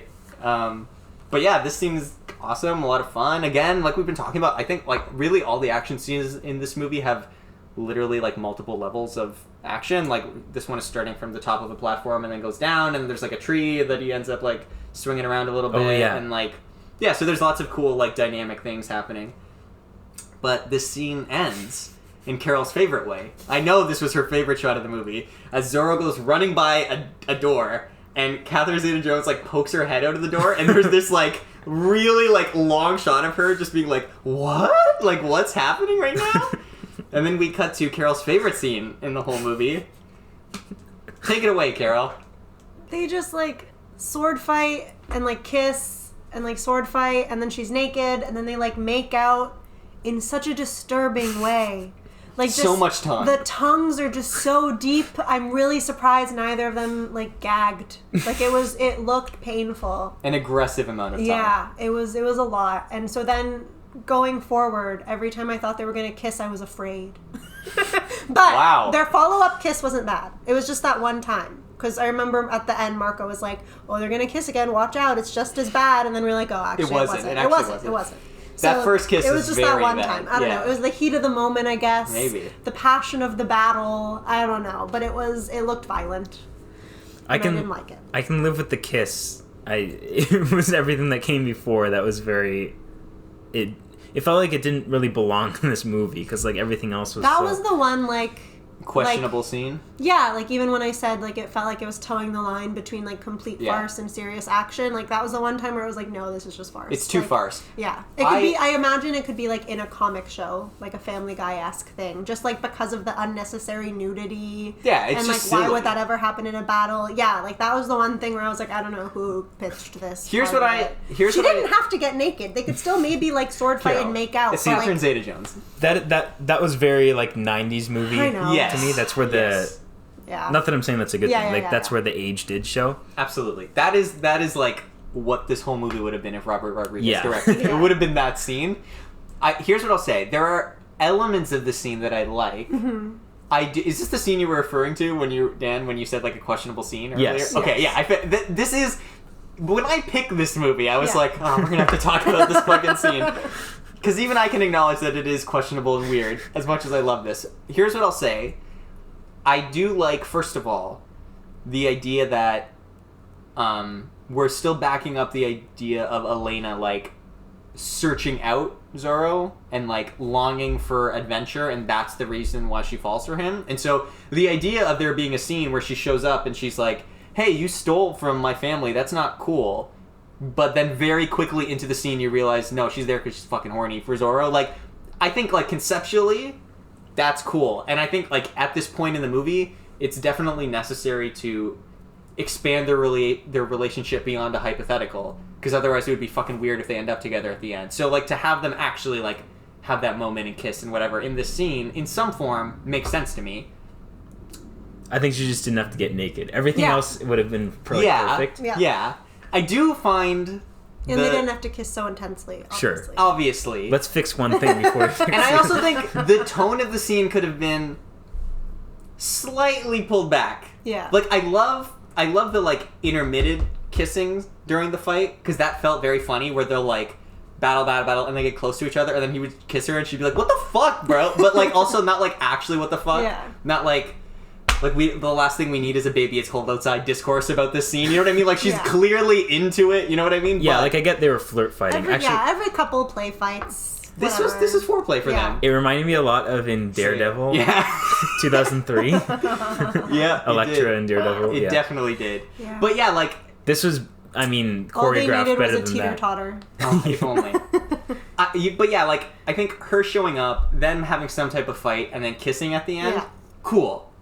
Like, needed for the moment, I think works for everyone's character motivations. But even just, like, at the start of the fight, when she takes the sword out, and there's the shot of Zorro where, like, you just see the sword, like, pop up from out of frame, and I was like, oh my god. I didn't even notice that. I was like, and there's, like, the music sting with it, too, and I was like, are we actually doing a boner joke in this Zorro movie? We like, are. It's just, it was too much. It was too much humor. You're absolutely right. They really needed to scale back the tone and just let it stand on its own as, like, a fun, she's here, but we all know why she's really here. They have a little fight, they kiss, he's gone. Like, that's all we needed in this moment. Yeah. Because, yeah, it was also out of character for her to initially be like, you can't steal from my family. Like, why would she care? The character that we know her as of now, like, she would not care if especially because she likes this guy. Like, she wouldn't care if he stole anything. So, That could have been cool if, like, she said it and then he called her out on it, you know? And he was like, that's not why you're here. Yeah. And she was like, yeah. You know what I mean? Like, that would have been a fun little interplay. Or even if maybe the other way around, maybe he had said, like, you really give a shit that I stole this? And she was like, no, that's not why I'm here. Like, that would have worked too. But, yeah, like, it just... Like, a few more drafts in the scene, you know what I mean? Just tighten it up a little bit. I think everything it needed to be was in there, and there was just too much extra. Just kind of, we can strip it back. We can fix it in editing. The Topher Grace cut. The Topher Grace cut. It's just this exact We're movie. really keeping him busy. Topher Grace, can you just put this entire movie on an editing timeline? Close personal friend Topher Grace, can you do us this favor? Friend of the show. Can you keep everything the exact same? And just take out, like, a few shots during this scene. And, like, get rid of the boner joke, get rid of the nudity. Yeah. Maybe one of the kisses. Maybe one of the kisses. And that's it. And, like, reduce the amount of time as the last kiss. Yeah, we don't need to see that much of it. Yeah. Cut it before the tongue gets too deep. Yeah. And then pretty much all that's left is the finale. That's it. We got the horse chase, which we already talked about. I forgot that was that close to the end. Yeah. Because that's on his way to the mine, right? Yep. Yeah, well, because I have a note saying, you'd think he would learn not to get knocked off his horse, which a second later he's then standing on two horses. And it's like, make up your mind. Can Zorro ride a horse or not? I think it was more the horse's fault, though. Because, like, the whole movie Tornado seems to be, like, a very... Against him? Yeah. Yeah. Like, not a very skilled mount. But that's the feeling I got from I get it. But it's a cool scene. I know we talked about how it's, like, the most unnecessary action scene, but it does was get exciting. us to the mine, too. Yeah, it still works. Yeah. Yeah, and then the mine, which is, again, a great final set piece. Added stakes that they're going to blow up all these people, so there's literally a ticking clock in the scene. Literally. When you were talking about, like, watching this as a kid and getting more out of it as an adult, like, were you thinking about slaves as a kid when you were watching this? Like, probably not, right? No. I literally, as a kid, it was just, it was one of those things. Or, I mean, like, were you conscious as to, like, the weight? Were you conscious as to the weight of what it meant to, like as a kid, you're probably not thinking too much into that. Like, that's something as an adult you're like, oh yeah, and they're enslaving hundreds of people, and that's part of the stakes. Exactly. Like, not in the, like, political sense. That's what I mean. Yeah. Like you know what a slave is working for free. And obviously it's like, okay, they're gonna blow up all these people. That's bad. You probably shouldn't kill this many people. But, like, to understand the context of, like, they came to this country, took these people, made them do this work, and now they're fucking killing them. Yeah. Is very fucked up. To steal their land with their own money. Exactly. Again, fucked up. But then also, like, I think my experience watching this movie as a kid was sort of having it on, because it was always on TV, fucking someone, my grandparents, my mom, whatever. It was always on TV, and sort of just, like, popping in and out to see some of the humor, some of the interspersed action. But then really, like, when Zorro first shows up to the end is, like, which, again, is so funny to think about because that's the last 25 minutes of the movie. Like, is literally... So, the majority of what I watched this for was less than a third of the movie. But then coming back to it as an adult, like all the political stuff and a lot of the character motivations and the revenge plot, and even just like the origin story. Like this is such a good start to finish origin story that I was like, holy shit, there's like so much more in here that it just completely goes over your head as a child, but it's still enjoyable as a child because of the slapstick and all that, and the boner jokes. I've had the same experience with so many movies of like, I remember watching them as a kid and asking my mom to fast forward to the exciting parts. Yeah. And I'm like, wow, this movie is so long. I just want to watch the exciting parts. And then like now I look up the movie on IMDb or something and it's like, oh, that movie is an hour and 29 minutes. And that was long for me. Yeah. Like, it's crazy how just being younger makes the movie feel that much longer because you just have no patience. Yeah, But- definitely. Because you don't care about like the emotions. I know, and then you go back and watch it as an adult and it's like, oh, that's the best part of Yeah. I No, totally feel that. Absolutely. But yeah, That's it. it's really sick. I think I mentioned it already, but the duology of like both Zorros. Is duology a word? Yeah. Is Wow. it? I think It I is. think it is. I've heard it used in other contexts. I think. Wicked. New word.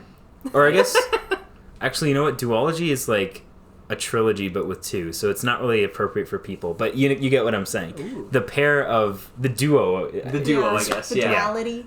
Sure. The duality of man. That's all I think about when I say the word duality. Anyway, of both Zorros exacting their revenge, like synchronized, and this whole like awesome action sequence intercutting between the two of them, it was a great time. Yeah, it's a And definitely my favorite part of the movie. Like, it's such a strong ending. Yeah, it does not. It never. It wavers for a second there with the boner scene, but then immediately it's like. Oh no, I mean like at the mine. Oh no, to the exactly. very- It's like the whole movie's great, and you're like, uh-oh, and then it's like, no, and because you get right into this like awesome final set piece that's really, really great. Yeah. Yeah. No, I also love this scene. Also fun that it's like El Dorado, because I feel like just in life I hear that talked about. City the of road Gold. to El Dorado. Yeah. So having that be the gold mine. Fun fact: one of the writers on this movie, on Mask of Zorro, did a lot of writing for other stuff, including like animated movies, and he actually was either, I don't remember if he was the sole writer or one of the co-writers of the Road to El Dorado animated movie, which I don't know if you guys have seen, but it's... As a young child. I also watched it as a young child, and it's very funny, and I might watch it again soon because I like that movie. But yeah, just funny that he like wrote that movie, and then also was like, I'm gonna call it El Dorado in the screenplay. Yeah, I took that as a nice little like just a nickname because like That's where they get the gold from. The gold, yeah. It's cool. It's cool.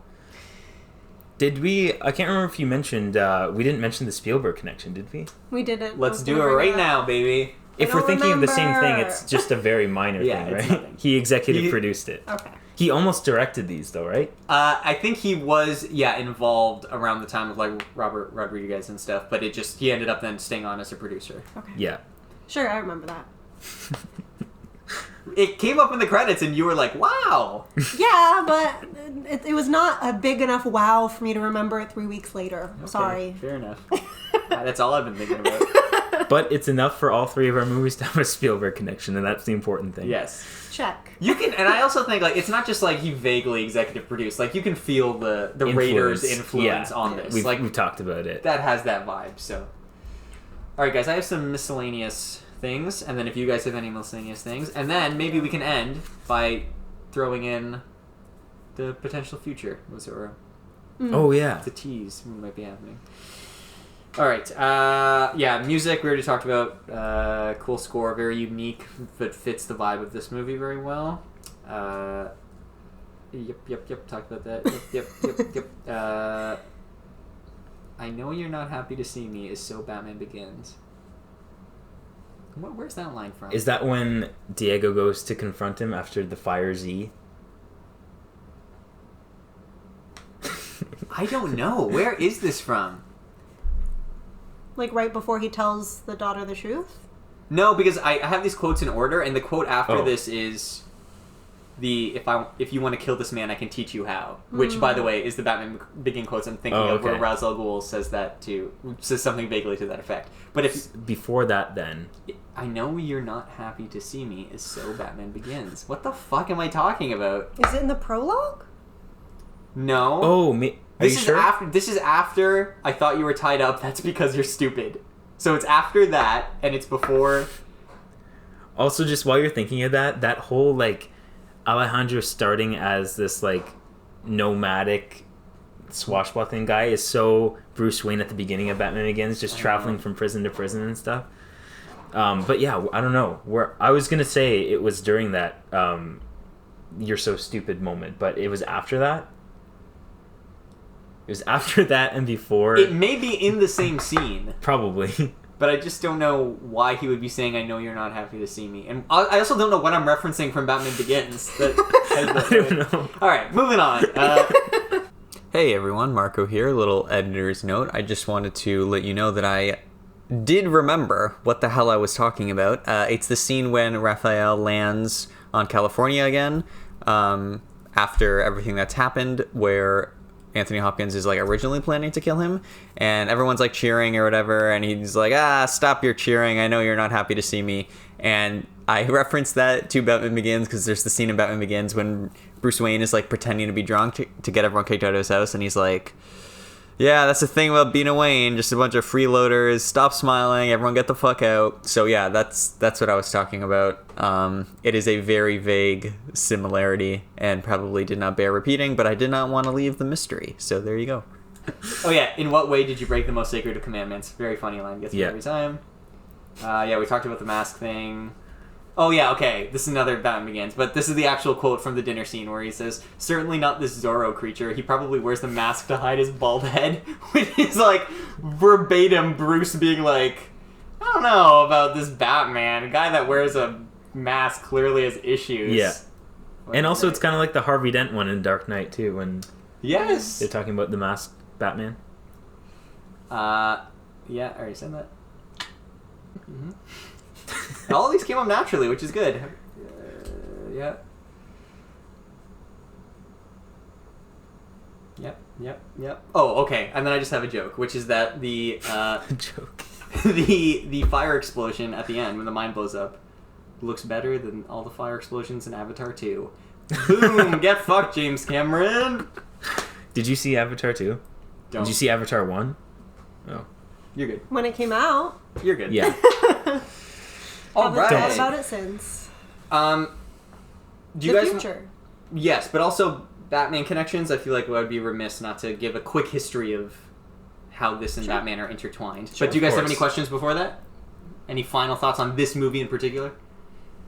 It was a great time. I think I got all of my specific points out in discussion, but yeah, it was a really fun watch. I'm glad you enjoyed it. Yeah, I agree. Really nice bookends showing, I guess, every Zorro lives the exact same frickin' life with Just a like wife James and Bond. a baby. Yeah. Oh yeah, that little epilogue. Literally exact same as the prologue. Yeah, good time. It was cute. Was that in the same house too? I don't remember. It I looked think like he inherits the house. it No, looked- But it the house burned. burns down, so it can't But be. so did Wayne Manor. Unless they rebuilt it brick by Brick brick. Yeah. It looks like the same room, if I remember correctly.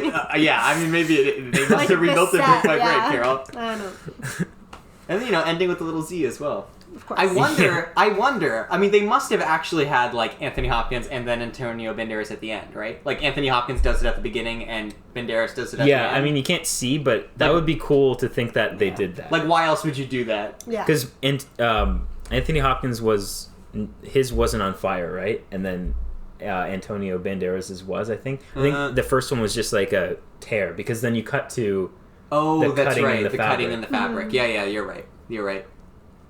And then the credits have that weird, like, fire and very strange font and the Mark Antony song, and it's just a very strange vibe at the end of But this isn't movie. I think I noticed the song, like, it's just a lyrical version of the score, right? It's a lyrical version of at least, like, the love ballad in the score. Yeah. Because then, like, the score plays after that song ends, and it's like the same melody. Yeah. Yeah. It's interesting that they ended it, and maybe it had to do with the marketing at the time, that, like, maybe they really pushed the romance stuff, because to, like, end it with the love ballad, but I guess you're also coming off of, like, they have a family now and a kid, so maybe that's why they chose it. It might be weird to cut to, like, an action, like, the Zorro action theme. Carol, any last thoughts before we... Nope. Okay. Alrighty. So, at the time that Bob Kane and Bill Finger, the creators of Batman, mostly Bill Finger. Bob Kane is a hack. He's a piece of shit who ruined Bill Finger's life, and we should not respect Bob Kane. But at the time, the two of them, mostly Bill Finger, were making the character of Batman. Would have been in like the 30s or something like that, mid to late 30s. And so they were very influenced by a lot of the pulp stories and obviously the OG Mark of Zorro movie. So they used a lot of influence from that in structuring the character of Batman. Obviously, rich, billionaire, double life, cave, wears black, etc., so on and so forth. And then that like theme had always stayed present in Batman comics for a very long time. And then when Frank Miller was writing Batman in the 80s, he canonized that Bruce Wayne was watching the second Mark of Zorro from the I want to say 50s or 60s. I can't remember now. I had it written down in the intro. But the first remake, whichever one that second Mark of Zorro was, is the film that Bruce Wayne was watching in the theater with his parents. That only started then? Yes. I thought that was since like they never said what movie it was, and Frank Miller being like, these assholes completely ripped off the character, was like, well, let's actually acknowledge that in a subtle way, and not only just like reference the fact that like inspirationally that's where they took inspiration from, but like also in universe narratively maybe that's why Bruce does the things he does, is because he was into Zorro as a kid. But it is also funny, just another thing to point out, that as time has gone on, enough time passes where there's always a new Zorro. So like technically like every version of Bruce Wayne can have a version of Zorro that he saw as a kid that makes sense, that he would have seen as a kid. Because back in the day, it was the fucking 1920s one, but then you have the one after that, you have the 70s one. And at this point, if they were to make a new, like, you know, fucking Robert Pattinson's Batman could have seen Mark of Zorro, or Mask of Zorro. Marco Zorro. I said Mark. He could have seen Mask of Zorro. So yeah, Antonio Banderas right. could be Robert Pattinson Zorro. I like to believe that. I would like to believe that too. It's my, yeah, I would also love to believe that. That's really cool. Yeah. So, to the future now of the Zorro franchise. As I said, there was a sequel that did very, very bad, and the franchise was put on ice. Obviously, Antonio Banderas playing Puss and Boots. Kept it alive in some way. And apparently, Puss and Boots 2, fucking phenomenal. It has like a high 90-something on Rotten Tomatoes. People are loving this goddamn movie, so I need to watch it. But like, let's push for Shrek 5. Now's the time. Oh my god, let's do it, baby. Shrek 5. But yeah, so there was talk, like the franchise was dead, and then I remember when I first started like listening to film podcasts and stuff, and like just film news, there was a lot of talk about doing a new Zorro reboot, but it would be like a futuristic Zorro. It'd be like Zorro, but like in the V? future. Not even V, like Blade Runner? Like Jason X. You know what I mean? Where it's like the future, but like Zorro's there for some reason. But like the same person? No, it'd be like a complete... Like a 007. Okay, because that would make no sense. Yeah, not Antonio Banderas, I believe. I believe it was going to be a whole new reboot, a whole new concept, futuristic sci-fi Zorro. And then that never, as far as I know, like, it just was in development hell, and like everyone was like, this is dumb, let's not do this. This is a terrible idea. Famously, Quentin Tarantino in 15? Is that when Django Unchained came out? 2012. Wow, Django Unchained? It's old. Fuck me. Anyway, But Hateful Eight was 2015. That was also a Western. That might be what you're thinking. It was definitely Django, though. Because I remember specifically, like, that movie came out, and then sometime after that, maybe it was during the promotion of Hateful Eight, he had said that he had a screenplay. Yeah, I think it was during the promotion for Hateful Eight. That was a Django and Zorro team-up movie. And that he wanted Antonio Banderas to play Zorro and have it be a team-up movie. That's so weird. And that's a crazy idea. That never happened, but I believe they either are making it or already have made it into a comic book. They've adapted it into a comic book. So somewhere out there, you either can or will be able to see this story of Django and Zorro. I think it's already released, but you guys can look it up after if you want. Wow. Interesting. Yeah, so as far as I know, other than that, the franchise is currently still doesn't have any like active development happening. Although we've now reached a point where enough time has passed that people are there. I've heard like some clamor from people I listen to on podcasts and stuff who are like somewhat connected to film that like there's people out there that want to make like an old man Zorro with Antonio Banderas at this point, to like bring him back and do like a last hurrah James Mangold Logan, like. You know what would be cool? What's is that? a Batman Beyond style passing of the torch where we have like the initial flashback of maybe some digital de-aging if necessary. Yeah. Some young Alejandro. Yeah. And then like we jump forward decades into like a more modern, like it wouldn't be modern still, but it would be like just like in the more scope modern. of things, like probably like, I don't know, 1940s or 30s or something. Sure. And this like new generation in like modern times of how a Zorro would go in that type Yeah, of that would be setting. so cool. And like the land has been more like there's more development and like it maybe less desert, more like city stuff. Mm-hmm. I guess it would be more Batman-y, but it is the inspiration for Batman. Yeah, I think that would be great. You could definitely do something like that. Yeah, I would. So there's nothing as far as I know active development, but those are some possible future plans that might happen. And if you want to read that comic, go ahead and read it. I've never read it. I've I heard don't it's. think I want to watch a Django Zorro movie though. Yeah. If that ever were to happen, I don't think that's for Yeah, me. I'm cool to just keep It's Zorro really in his out own there. universe. I've heard the comic is very good though. Sure. Like, Did that it was Quentin very- Tarantino like help make it? Yeah, I think they literally used his screenplay and just like he worked with a comic writer or something and an artist to just like Yeah. adapt it into a comic book. And apparently it's very good, which is unsurprising. Tarantino's not an untalented writer. He's just a fucking creep. But Yeah. and also like is a very bad editor An actor. and actor and racist. Well, he's a good racist. Thanks again for listening to the Feature Length Podcast. If you enjoyed this episode, it would mean a lot to us if you liked this video, give us a rating and review. If you want to stay up to date with the latest episodes of the podcast, you can subscribe to our YouTube channel. Make sure you hit the bell to be notified when we post a new video, or follow the podcast on Spotify. If you want to connect with us directly, you can follow us on Instagram at Feature Length Podcast, or even send us an email at featurelengthpodcast@gmail.com. Catch you on the flip side.